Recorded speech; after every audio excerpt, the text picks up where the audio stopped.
اسلام میں چاند رات کا کیا تصور ہے؟ ہمارے ہاں تصور کچھ اور ہے، اسلام میں کچھ اور ہے۔ اسلام میں اسے لیلۃ الجائزہ کہا جاتا ہے۔ رمضان المبارک کے بعد جو رات آتی ہے اس میں انعامات تقسیم کیے جاتے ہیں۔ یہ انعامات کی تقسیم کی رات ہے۔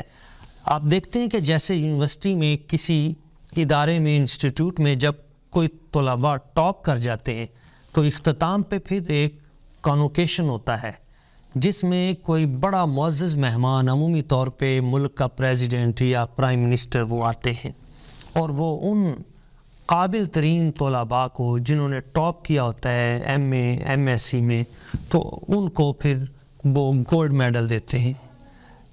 گولڈ میڈل ہے، سلور میڈل ہے، اس طرح کی تمغات ہے۔ کیوں دیے جاتے ہیں؟ کہ انہوں نے پورا سال محنت کر کے یہ اعلیٰ کامیابی حاصل کی ہے۔ دوسرے لوگوں کو بھی اس سے شوق بڑھتا ہے۔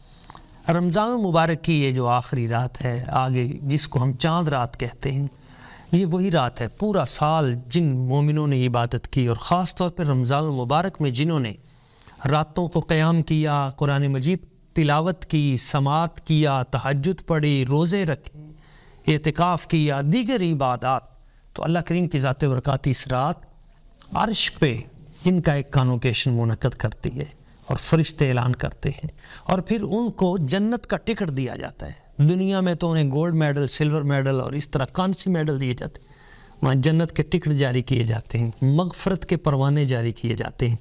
اب قابل تشویش بات یہ ہے کہ ادھر سے تو بندوں کا نام لیا جا رہا ہو کہ یہ نیک متقی پرہیزگار ہے اور اس کے لیے جنت کے ٹکٹ جاری ہو رہے ہوں، اور ادھر وہ بندہ انارکلی میں وہ گلہائے رنگا رنگ کی خوشبو محسوس کرنے میں، سونگھنے میں مصروف ہو، یا اپنی موٹر بائیک کا سلنسر نکال کر عوام الناس کو تنگ کر رہا ہو، اور شیطان بھی کہہ رہا ہو کہ مجھے آزاد ہونے کی ضرورت نہیں تھی، آپ ہی میرے فرزند رشید کافی تھے اس دنیا کو تباہ و برباد کرنے کے لیے، تو وہ سارے کی ساری محنت تو ضائع ہو گئی نا۔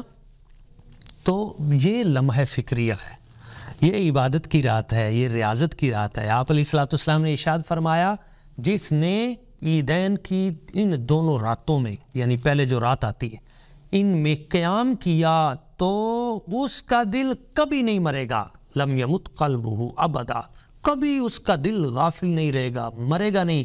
جب سب دل مر جائیں گے اس دل بھی اس کا دل اللہ تعالیٰ کا ذکر کرتا رہے گا۔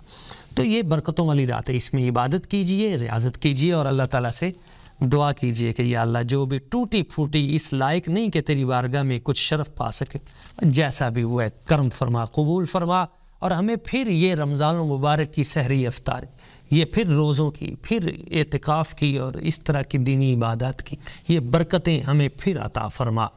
یہ برکتوں والی رات ہے، اس لیے کوشش کیجئے کہ اس میں بازاروں میں اور اس طرح کے فحاشی اور اریانی اور اس طرح کے برائی کے اڈوں پہ، اور اس طرح اس کی بجائے مسجد میں نیکی کی جگہ پہ عبادت کی طرف توجہ دے۔ اللہ تعالیٰ کی بارگاہ قدس میں دعا ہے کہ وہ ایسی بابرکت راتیں ہمیں نصیب فرمائے، اور اس میں پوری امت مسلمہ کو اور خصوصاً پاکستانیوں کو خوشیاں نصیب فرمائے۔